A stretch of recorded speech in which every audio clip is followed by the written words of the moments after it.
Não sei se eu mudo, não sei se eu não mudo. Caso eu compre uma bicicleta, como diz aqui na minha terra, aqui em Minas a gente fala assim: ambivalência. É isso. Esse vai ser o tema de mais um episódio bem raiz do MevRec, destrinchando conceitos importantes da medicina do estilo de vida para você. Quem nunca enfrentou a situação de lidar com um paciente, ou quem nunca passou com consigo mesma a ideia, esse momento em que você não sabe se faz isso, se faz aquilo, surge a tal da resistência, como que a gente pode navegar por esse mar revolto. Aqui no MevRec, podcast mais Mev do Brasil, patrocinado e produzido pela Escola Brasileira de Medicina do Estilo de Vida, comigo, Luiz Carlos de Oliveira Júnior, e o meu querido Caio Marcos. Obrigado, pessoal. Vai ser um episódio incrível aqui do MevRec Raiz. Isso, depois o Caio fala que eu é que falo que todo episódio é incrível, mas ele agora pegou isso também, porque todo episódio tá sendo incrível mesmo. Pelo menos a gente tá achando, né? Autoestima, senso de autoeficácia, é isso aí. Vamos lá, turma, vamos hackear mais um conceito. Seja bem-vindo a mais um episódio do MevHack.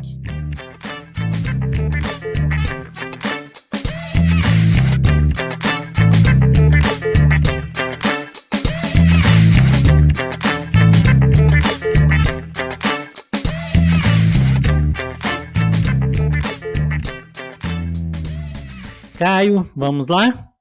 O tema é importante, né? Você não acha? É um tema muito legal, dá espaço para muita discussão Sim. na nossa prática clínica. E acredito que também uma situação muito clara de reconhecer na nossa prática clínica, né? Muito evidente ali, que é muitas vezes aquela experiência que diante de um processo de mudança e que nós também vivenciamos individualmente, né? A gente vai explorar essa universalidade aí da ambivalência, que é a decisão e o compromisso, né? De se mudamos ou não. Isso, assim, não tem ninguém em especialidade nenhuma, não tem jeito, você não vai caminhar dentro da medicina, atender um paciente que você não vai esbarrar nesse dilema, né? No paciente vivendo esse dilema da ambivalência. Tá na cirurgia, você vai pegar paciente que não sabe se opera ou se não opera. Você vai estar na oncologia, paciente que vai ter ambivalência se faz ou não faz o tratamento, a quimio, a rádio. Você está na endocrinologia, você vai ter paciente que está ambivalente sobre tratar ou não tratar o diabetes, aderir ou não aderir a uma insulinoterapia, uma dieta, né? Não existe uma situação. Você é pneumo. Você vai ter aquele paciente que está ambivalente quanto aos prós e contras de deixar ou não deixar de fumar. Então, não tem situação, né? Eu lá na psiquiatria enfrento isso com os pacientes que, mesmo precisando tomar uma medicação, estão ambivalentes sobre o que significa para ele fazer uso de um antidepressivo, por exemplo. E isso explica, em parte, né, uma parte considerável, o problema de que, por exemplo, né, a média de adesão a tratamentos medicamentosos é 30%, que é muito pouco, né? E a ambivalência está nesse jogo. É importante para a sua saúde, mas você não quer tomar o remédio. O que significa isso? E quando a gente fala de estilo de vida, então, aí o negócio fica mais complicado ainda. É aquele paciente que precisa mudar e quando é mais necessário, talvez seja mais difícil. Ele tem enfisema pulmonar, precisa parar de fumar. Ele tem um problema cardíaco, precisa adotar atividade física. Ele tem um diabetes ou outra questão e precisa adotar uma mudança de padrão alimentar. E nessa hora que é mais difícil, a barreira da ambivalência fica mais alta ainda, né, Caio? Excelente. Então vamos para o nosso conceito.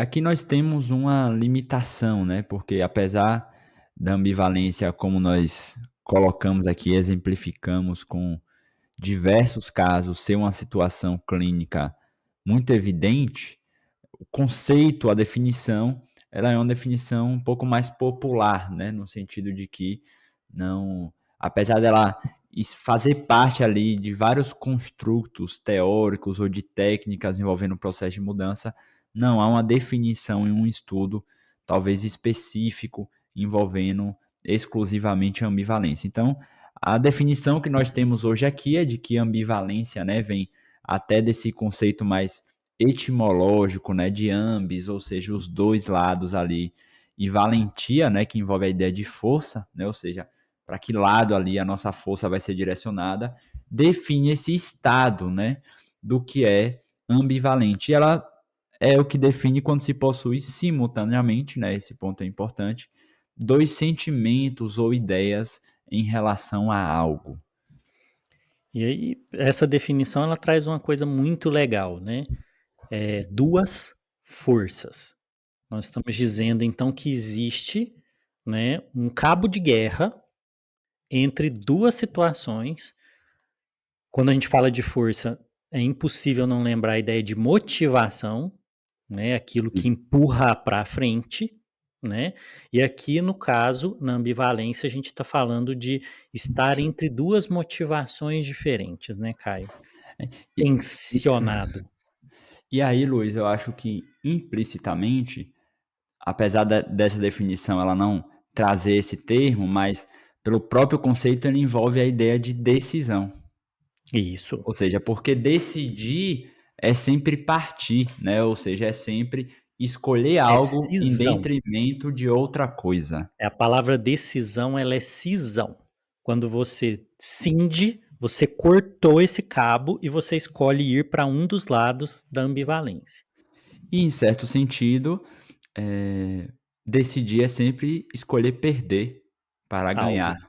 no caso, né, ou seja, você vai ter que escolher, a gente não precisa decidir se é algo que a gente não se não é uma decisão que a gente nem leva em conta, né, se não é uma escolha que a gente, nem considera a possibilidade daquilo ter algum tipo de benefício ou algum tipo, de ganho que a gente queira manter. Então a gente decide quando a gente balanceia talvez duas possibilidades, né, que envolvem ali ganhos e perdas. E aí talvez a gente pode até trazer uma perspectiva um pouco evolutiva, né, biológica para esse processo, né?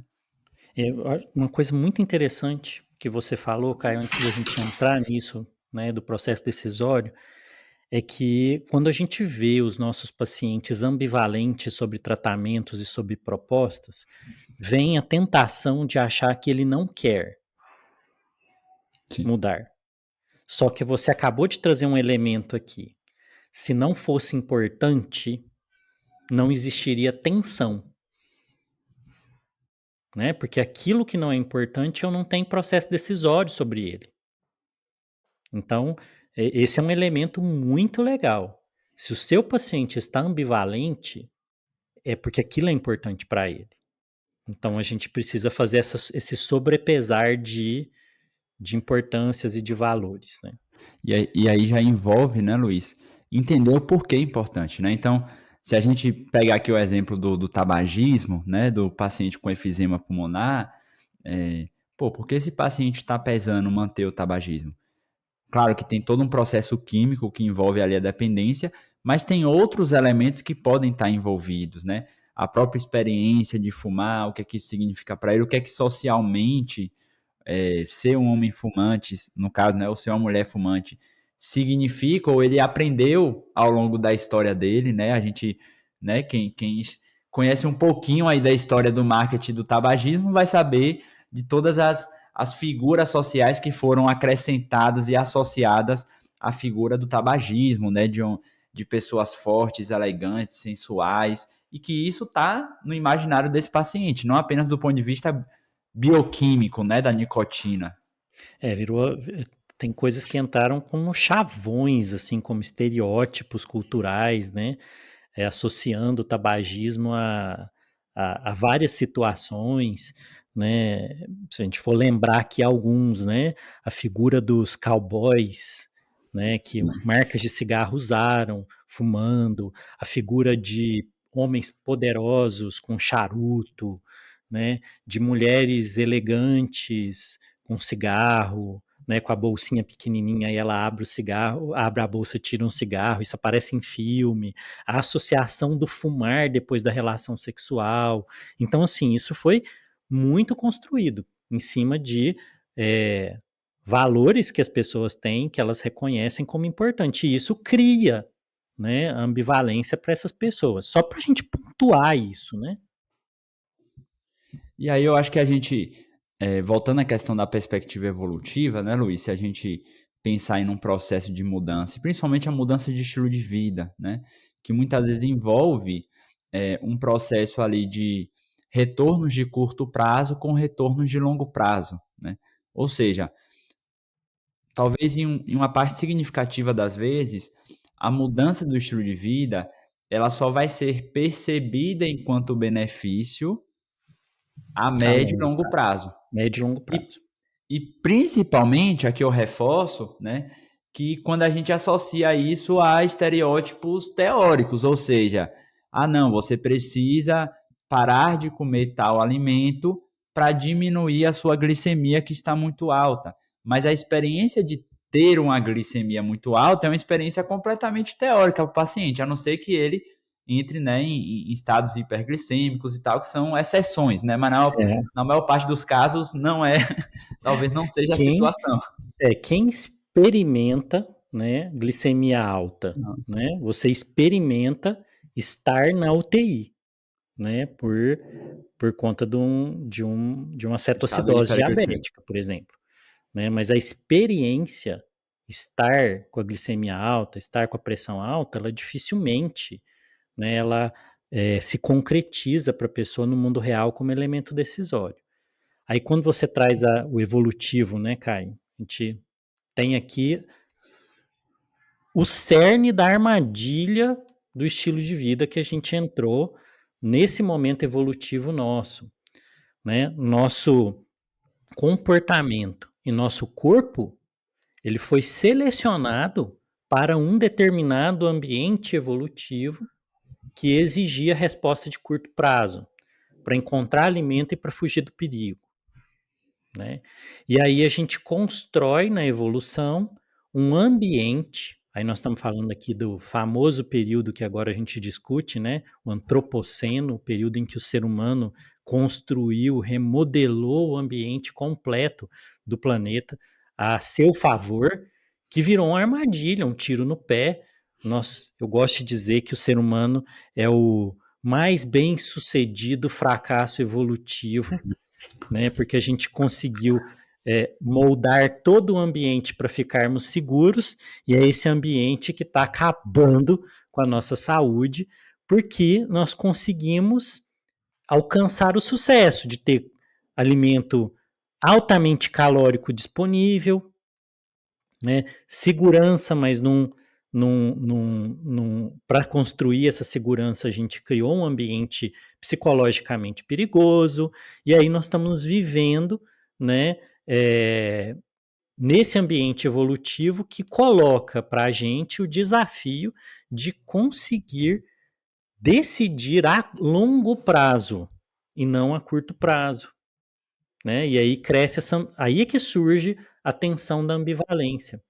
Eu tenho vontade, até filogeneticamente, de um alimento altamente calórico, rico em carboidrato e gordura, mas que está disponível em qualquer lanchonete de fast food nas esquinas aí, né? E no supermercado, tá exposto para você no hora que você nem pôs o pé no supermercado, você já vê, né?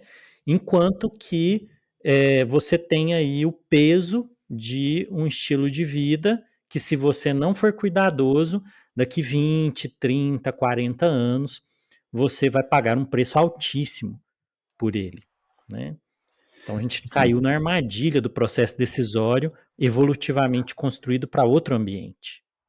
Tem dois pontos aí do que você falou, Luiz, que eu queria ressaltar, né, e também ampliar aqui a gente pensando junto.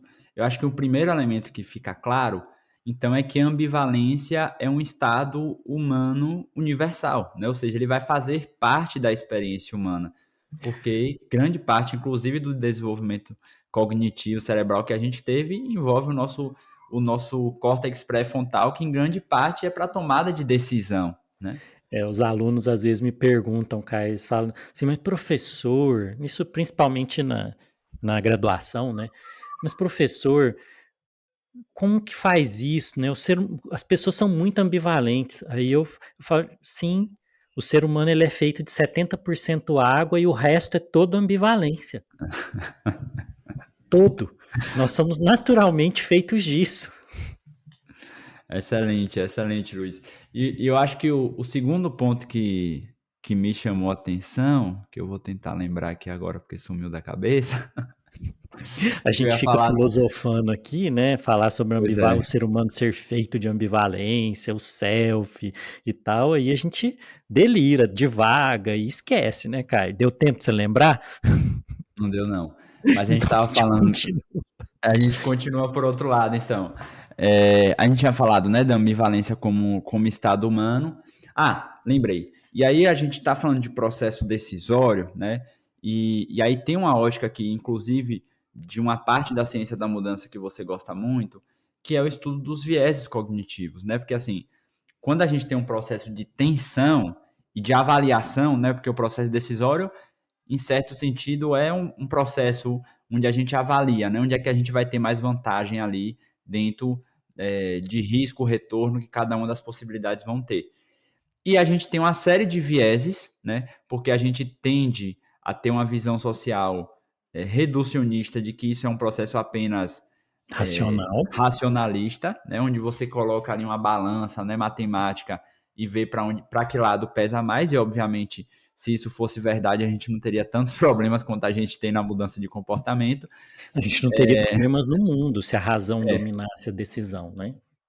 Exato. E como é que você vê isso a partir da visão da economia comportamental, né? Ou seja, do Isso aí. estudo desses vieses cognitivos, desses vieses decisórios que a gente tem? Isso aí, Caio. Isso é uma coisa ótima que você trouxe aqui para a mesa. A gente pode, em um outro momento, fazer um episódio só sobre economia A gente comportamental vai, na saúde. já vai Já entrar foi para a lista. convocado, a gente vai, né? Não vou nem discutir. Mas a gente pode adiantar uma coisa aqui. O Caio está trazendo uma coisa muito legal. Você lá, na sua prática clínica, você tende a considerar, e toda a nossa formação médica é assim, a considerar que o ser humano é um ser racional. Né? Isso é clássico, né? A ideia de que o ser humano é um ser racional. Mas, né, você já experimentou o fato de que as pessoas, elas racionalmente fazem, assim, elas fazem escolhas que racionalmente são absurdas para a saúde delas, para a vida delas, né? Então, o que está acontecendo aqui? É porque a pessoa não tem as informações para mudar? E aí você acredita nisso e você começa a achar que se você der informação para a pessoa, ela vai fazer a mudança dela. Nem você muda tendo todas as informações médicas que você aprendeu. Então, assim, vamos ser sinceros, sinceridade radical aqui. Você, profissional de saúde, médico, médica, você muda com base nas informações que você tem? Nem sempre, né? A gente sabe que estilo de vida é um problema também para profissionais de saúde. Então, por que eu estou dizendo isso? A gente hoje sabe, né, da economia comportamental, um campo aqui da ciência da mudança, que foi desenvolvido, começou a ser desenvolvido pelos psicólogos israelenses Daniel Kahneman e Tversky, e o Kahneman até ganhou o Prêmio Nobel de Economia pela criação dessa nova área, né, que é chamada de economia comportamental, que os processos decisórios humanos, eles são muito menos racionais do que a gente acha. A gente tem o que ele chama de sistema 1 e sistema 2. O sistema 1 é o sistema rápido, o sistema 2 é o sistema lento, que ele chama assim. É governado, o sistema 1, ele é governado por regras, por resumos, né, armazenados no nosso cérebro, que são as heurísticas, que o Caio chamou de vieses de decisão, e o sistema 2 é o racional. O negócio é que a maior parte do nosso comportamento, eles arriscam dizer mais de 99,9% do nosso comportamento, das escolhas comportamentais, elas são automatizadas, ocorrem com base nesses sistemas de heurísticas, desses vieses de decisão. E muito pouco do que a gente faz é decidido racionalmente. Você pode discordar de mim, né? Mas assim, isso criou um novo campo da ciência, vai discutir com o Kahneman. Né? Ele tem um livro dele, Rápido e Devagar, você lê o livro lá, briga com ele, não comigo. Né? Mas esse campo ele diz que os vieses, as heurísticas, governam as decisões rápidas. E aí vem vieses como tipo, por exemplo, né, como, por exemplo, o viés de aversão à perda, que é eu não querer perder algo, mesmo que aquilo seja ruim para mim, só porque eu não gosto de perder. Entendeu? Então, o fato, nossa, eu vou ter que deixar isso, aquilo pode ser horrível para mim, mas eu vou ter medo de perder aquilo. Isso é um exemplo. Né? Um outro viés que ele parece uma brincadeira, mas a gente escuta na prática clínica, é o viés ligado ao investimento. A gente continua investindo errado só porque você já investiu muito naquilo. Isso acontece na economia, né? Isso explica por que algumas empresas continuam investindo no erro, porque elas já fizeram um investimento anterior. Então você fala, nossa, mas eu já investi tanto nisso, eu não posso desistir agora. Quando você escuta, por exemplo, alguns pacientes brincando, quando você vai falar da gordura abdominal, e a gente vai explicar para ele que ele precisava diminuir a gordura abdominal, a cintura, né, perder aquela barriguinha, que ele fala: Nossa, mas eu já investi tanto, gastou tanto tempo para me construir essa barriguinha. Isso parece uma piada, mas isso revela um viés, uma heurística. Isso é E muito que é um sério. comportamento necessário à sobrevivência, né? Porque Isso. imagine uma pessoa em um estado de escassez, que é você foi lá, sei lá, montou uma armadilha para pegar um animal ali, e se toda vez você tiver que ficar se requestionando, né, se você deve se manter naquele processo ou não, a sua chance de sobrevivência é bem menor. Então, há uma certa insistência irracional que nos favorece a sobrevivência, né? Mas que no nosso contexto moderno nos leva, né, ou nos enviesa a termos comportamentos dentro de um outro contexto completamente diferente que são maléficos, né? A nossa sobrevivência nesse caso Isso. agora. Se você. Eu gosto de fazer uma brincadeira sempre, né? Eu sugiro sempre a experiência de assistir uns 2 ou 3 episódios de Largados e Pelados, né? Aquela série lá da Discovery, né?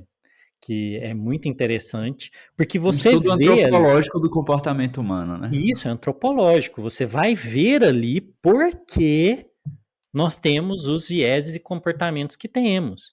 Né? Então, se você tem, né, um tecido adiposo, né, ali como estoque guardado, você vê, né, a utilidade que ele tem. Você, você pode seguir os episódios que você vai ver que as pessoas, né, que têm ali menos, né, tem menos gordura corporal, elas sofrem muito naquele, Em ambientes primitivos, naquele né? ambiente primitivo.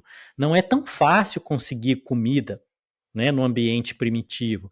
Se você tem que persistir muito, você tem que comer o que tiver pela frente, né, mesmo que seja horrível, né? Então isso, se você traz um corpo, um comportamento que foi desenhado para isso, para um ambiente de abundância como nós temos hoje, você você carrega, entretanto, todavia, contudo, né, um comportamento que foi selecionado para aquele outro ambiente, né? E aí as ambivalências são claras quando chegam aí, né, no processo Exatamente. decisório. Luiz, uma das técnicas, né, de mudança de comportamento aí, talvez uma das mais conhecidas, que trabalha muito com esse conceito de ambivalência é a entrevista motivacional, né, que surge ali, para quem não conhece, né, da prática clínica, não é uma teoria de mudança, né, entrevista motivacional é uma técnica, é tanto que eles não têm um modelo para explicar o porquê funciona, eles só Eles pegam conseguem emprestado o mostrar modelo que funciona. transteórico, né? Mas eles trabalham muito eles tentaram sistematizar ali, né, observando a prática deles que estava dando certo, e eles falam ali sobre uma conversa de mudança e conversa de resistência, né? E como é que isso tem relação com essa ideia de ambivalência que a gente está trabalhando. Isso. O modelo transteórico, ele surgiu, não, modelo transteórico, desculpa, a entrevista Entrevista motivacional. motivacional, ele surgiu da experiência de psicólogos atendendo pacientes ambivalentes quanto à dependência química, né? E aí eles perceberam que era preciso, né? Então você tem ali o paciente vivendo aquela dualidade, aquele puxa para um lado, puxa para o outro, as duas forças, a motivação para mudar, a motivação para não mudar, para permanecer onde está. E eles perceberam que existiam algumas intervenções durante a entrevista que motivavam mais para um lado do que para o outro. Então ele dava uma forcinha, é como se você acrescentasse mais braços para puxar para o lado da mudança. E aí eles perceberam que existia no discurso dos pacientes indicação de que eles estavam tendendo a mudar ou a permanecer, estavam resistentes à mudança. E eles chamaram isso de conversa de mudança e conversa de resistência. Então o discurso ele mostrava a ambivalência ou não.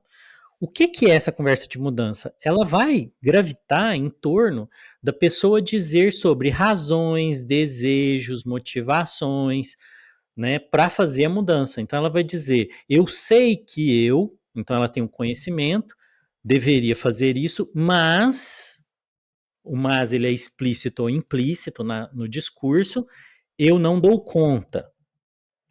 Eu quero, mas eu não consigo. Eu quero, mas eu não entendo que eu preciso. Então, esses elementos, né, eles vão aparecer sempre na conversa de resistência. Talvez eu coloque, abrindo um rápido espaço, Luiz, parece que implicitamente no processo da ambivalência, no processo decisório, há uma série de variáveis ali que envolvem até, né, os outros episódios que a gente falou sobre alta eficácia, que é a questão das ideias, das habilidades, dos conceitos, da história do sujeito que está envolvido ali naquele processo decisório, né? Isso. Então você vai ver no discurso da pessoa elementos ligados a isso. Razão, competência, ou senso de capacidade, razão, capacidade, possibilidade de mudar e o próprio desejo, né? Eu sei que eu preciso, mas eu não quero, né? Eu sei que eu preciso, mas eu não dou conta. Então isso vai revelar pontos em que talvez seja necessário trabalhar para poder resolver a ambivalência. Ela, na verdade, isso mostra a ambivalência, né? Ele fala conversa de resistência, mas na verdade é a ambivalência, é a grande muralha, a grande montanha a ser vencida, que é a montanha do mas. Excelente. Eu estava até abrir aqui para poder revisitar, né? Porque a exploração dessa experiência dentro do modelo que a gente utiliza aqui para ensinar, né, essas técnicas de mudança, que é o modelo CARPA, né? Ou seja, a gente sistematiza, né, estrutura o passo a passo ali da prática clínica de MEV, utilizando essas técnicas de mudança através de 5 competências clínicas, né? E a segunda competência é a competência de avaliar. E aí, dentro dessa competência de avaliar, um dos elementos que a gente coloca aqui, né, é avaliar as ideias, medos e preocupações sobre as mudanças de estilo de vida. Ou seja, no processo de ambivalência, o que está na balança ali são elementos que muitas vezes não são claros e que eles não vão ser abordados apenas do ponto de vista cognitivo, ou seja, como o Luiz falou, essa decisão e esse comprometimento ele não é um processo completamente racional, ou seja, ele não vai ser completamente resolvido apenas com informação. A informação ela pode ser parte desse processo, né? Às vezes o paciente realmente pode ter crenças, por exemplo, de que uma medicação é necessária para ele conseguir dormir, você pode explicar que a medicação funciona dessa forma e que tem outras técnicas que podem atuar da forma X, Y, mas dificilmente isso vai ser suficiente. Então a gente precisa avaliar esses outros elementos que estão envolvidos e que nem sempre está muito claro. E também explorar as habilidades do estilo de vida, né, que é um elemento também que a gente vai discutir mais isoladamente em um outro episódio, mas que envolve aqui o processo decisório do paciente. Porque Se às vezes ele quer mudar, mas, né, utilizando a estrutura da entrevista motivacional, ele não percebe que ele tem habilidades para conseguir mudar, isso vai criar ou vai reforçar esse estado de ambivalência. Isso, porque a ambivalência, ela não é um estado cognitivo. Deixa eu trazer uma questão aqui. Ela não é um estado racional. A ambivalência, o problema da ambivalência é que ela gera um estado emocional desconfortável. A dissonância cognitiva entre como eu me vejo como pessoa, tem até um ponto muito profundo aqui que a gente não tocou, mas é importante, é que o que eu faço é parte da minha identidade. Então, quando eu digo que eu vou mudar um hábito de vida, eu estou dizendo que eu vou mudar quem eu sou. Vai afetar o meu Sim. senso de self. E aí isso cria um estado de tensão que a gente chama de dissonância cognitiva, que é desagradável. E aí a pessoa entra no que a gente vai também chamar de esquiva experiencial, e aí eu às vezes não quero sentir aquele desconforto. Ou seja, é mais a curto prazo, é mais confortável permanecer onde estamos, por mais que seja visível que isso vai ter consequências futuras ou até presentes, do que vivenciar essa experiência de desconforto propiciado por um processo de mudança, que não vai ser apenas diminuir minha glicemia, mas que muitas vezes vai mudar todo o contexto de vida. Por isso que eu gosto desse nome, né? Estilo de vida. Porque é uma forma de viver, vai mudar toda uma forma de viver. E mudando a forma de viver, a gente muda também, inevitavelmente, quem a pessoa é. O conceito que ela tem sobre si mesma, o conceito que a comunidade tem sobre ela, É né? isso, e aí, gente, isso é tão intenso que é perceptível na prática pacientes que se sentem ansiosos enquanto eles vivem esse conflito. É como se a pessoa tivesse entre duas, sabe, quando você vai moinho de trigo, duas Sim. pedras assim que estão moendo ela no meio ali, né? Ela está sendo triturada pela ambivalência. E aí me veio até um, um conceito popular, né, que eu acho muito ruim, inclusive, mas que ele acaba aparecendo aqui diante desse contexto que a gente está falando, que é a ideia de autossabotagem, né? Ou seja, Eu aquela odeio esse conceito. Eu tenho ódio de morte da ideia de autossabotagem. que é como se o sujeito escolhesse, né, ali fazer algo ruim contra si mesmo diante de uma situação X, Y, Z por causa de alguns resultados. Mas o que muitas vezes a gente não tem uma percepção clínica, né? Por isso que a gente tem que ter cuidado com a adoção desses conceitos populares que a gente acaba incorporando no nosso discurso e na nossa prática clínica, inevitavelmente, de não entender que muitas vezes esse processo ele envolve justamente essa ambivalência, né? Porque esse sujeito ele está envolvido por várias questões emocionais, históricas, sociais que envolvem esse processo de mudança. E aí talvez, Luiz, nesse processo, o que consiga jogar uma luz e consiga a gente talvez a, apoiar o paciente a direcionar no estilo de vida ou na forma de viver que faz mais sentido para ele são os nossos valores, que Isso. é um dos tópicos aqui que a gente mais gosta de estudar, né? Uma das linhas de pesquisa que a gente tem aqui também na MEV Brasil. Isso, o Caio lembrou um negócio muito legal, né? Lá no modelo que a gente usa, né? O modelo que a gente usa no MavChange para discutir sobre a mudança baseada em processos, né? Um dos processos mais importantes, né, de flexibilidade psicológica que ajuda as pessoas a mudar é o quanto elas têm clareza e elas usam valores como processo para escolher como elas vão se comportar. Então, compromisso com valores. Então, é preciso clareza desses valores e o compromisso com eles. E o que é valor? Né? É algo que é importante para a pessoa e capaz de modificar as ações dela. Né? Ela dá uma qualidade diferente para a ação. Eu falo que é como se fosse aquela ideia que a gente vê na mitologia, na literatura, da pedra filosofal. Ela toca e transforma aquela ação em outra coisa, dá outro significado para ela. Excelente. Inclusive, já temos mais um tópico aqui para nossa lista de podcasts futuros, né? Fazer um podcast só sobre o conceito de valores, De mudança mas baseada em processo. de mudança baseada em processo. Mas talvez pegando uma definição um pouco mais simples, né? Tem uma definição do Russ Harris, que é um pesquisador, né, nessa área aí. Tem uma tradução mais para o público mais fácil, né? Menos técnica. Os valores são aqueles desejos mais profundos, né? Ou seja, a maneira de ser que a pessoa deseja. Então, valor não é apenas assim, o meu valor é a minha família, o meu valor é a minha espiritualidade. Não é só nesse sentido. O valor é uma forma de comportar-se que está alinhada com o tipo de pessoa que eu desejo ser. E isso, eu vou segurar essa linha, porque eu já ia falar que está diretamente associado com o conceito de propósito, né? Mas vou segurar, vou ficar aqui.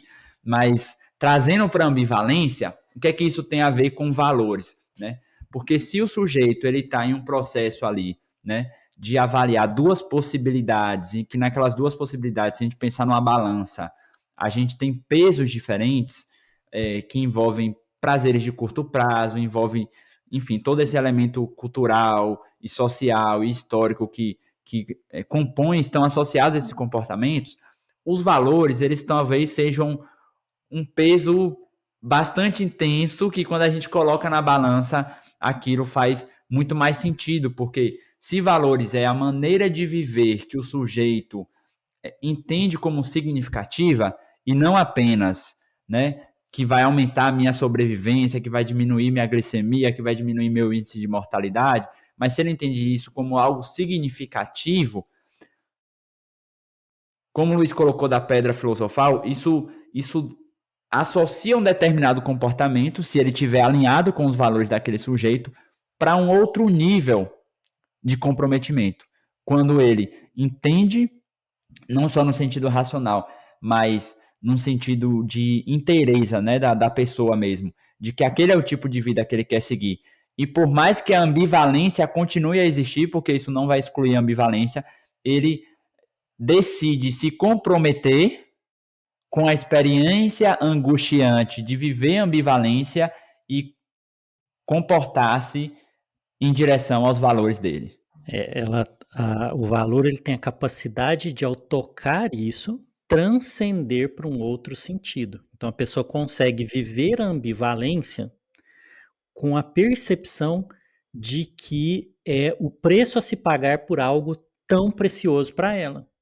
Né? Então, assim, eu vejo sentido nisso, e aí desmancha, vamos dizer assim, né, um pouco daquela dissonância cognitiva. Eu fiz uma escolha porque isso é muito importante para mim, isso é muito valoroso para mim. E aí um ponto importante que, assim, se os valores, né, estão associados àquilo que o sujeito considera significativo, isso é intrinsecamente motivador, Isso, né? Ou isso, seja, isso é extremamente legal de explicar, né, Caio? O que significa a coisa ser intrinsecamente motivadora? Porque a gente está falando aqui que a sim, ambivalência é esse cabo de guerra entre sim, duas forças, entre duas motivações, curto e longo prazo, né, coisas que são apetitosas a curto prazo, mas são desastrosas a longo prazo, né? Então, são duas motivações diferentes. O que é algo sim. que é intrinsecamente motivador e por que isso importa quando a gente coloca em contraposição com o que é extrinsecamente motivador? Pô, excelente, né? A gente acaba aí indo para novamente, né, para a teoria da autodeterminação, né, que é E a o gente tem um estudo. episódio sobre motivação já gravado no MavRec. Se você quiser ir entender o Sim, conceito de motivação intrínseca e extrínseca, tem lá. excelente, excelente. Então lá a gente destrincha isso, né, com bastante profundidade, mas de uma forma bastante resumida aqui, né? Se a gente pensar que algo determinado comportamento é significativo para aquela pessoa, vamos imaginar aqui como vou pensar um comportamento do dia a dia, um comportamento. Eu sempre dou o mesmo exemplo, né, em todos os casos, mas o meu exemplo aqui é sempre o do lavar pratos, né? O lavar pratos é uma experiência não confortável, desconfortável, angustiante, percebida como desnecessária, né? Ou pelo menos desejada ser desnecessária na minha realidade. Mas Se Eu esse tô rindo aqui comportamento porque esse exemplo do Caio eu sempre trago, né? Ele traz esse exemplo sempre e eu sempre trago para ele que para mim lavar prato é uma atividade meditativa. Aí o Caio, esses dias a Nayana, minha esposa aqui, também sócia da MEV Brasil, ela mandou uma foto pro Caio. Eu tava lavando o prato, ela mandou, o Luiz está meditando. Aí falou assim, fala para ele vir meditar aqui em casa. e aí assim, né, ou seja, até pegando esse exemplo, Luiz, já deixa claro que o mesmo comportamento pode ter significados completamente diferentes para sujeitos distintos, né? Então, esse é o primeiro ponto. Partindo disso, o que é que a gente entende? Que também na vida de um mesmo sujeito, um mesmo comportamento pode ganhar significados diferentes.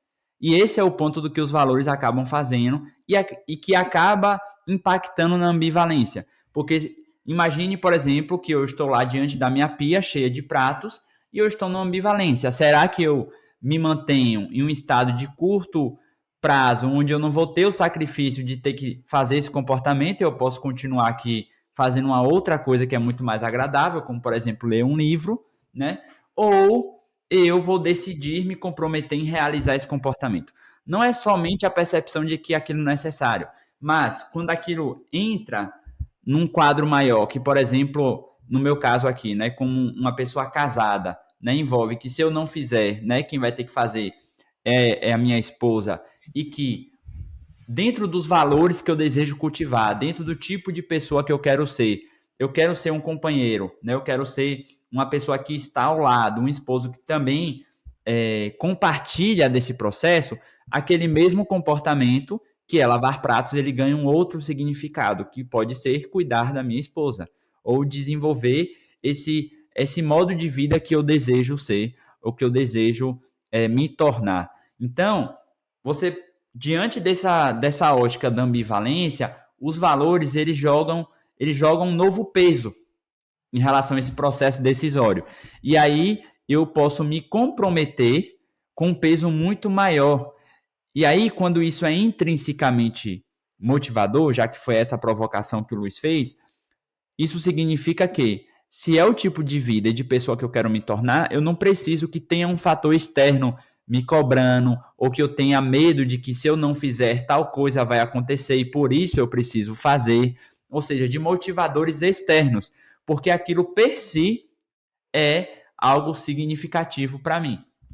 Porque aí, né, quando a gente fala que é um motivador intrínseco, que é tão ligado à minha identidade, a quem eu desejo ser, o que eu valorizo como visão do meu self, é muito mais fácil viver quem a gente é do que viver outra vida, né? Porque dá muito trabalho você ter que desempenhar um outro papel.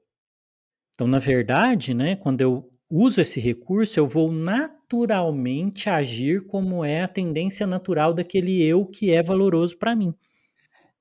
Eu só pontuaria aí, Luiz, só para reforçar, né, que isso não vai excluir a experiência de angústia, possível medo associado ao processo decisório e a experiência de manter aquele comportamento. Então, toda essa a experiência de ambivalência ela pode se manter, mas no processo decisório de comprometimento em realizar X ou Y, os valores vão fazer com que a gente tenha uma força interna, para utilizar a linguagem comum, de motivação de se manter naquele comportamento. Isso a gente não está dizendo que vai sumir a corda do outro lado.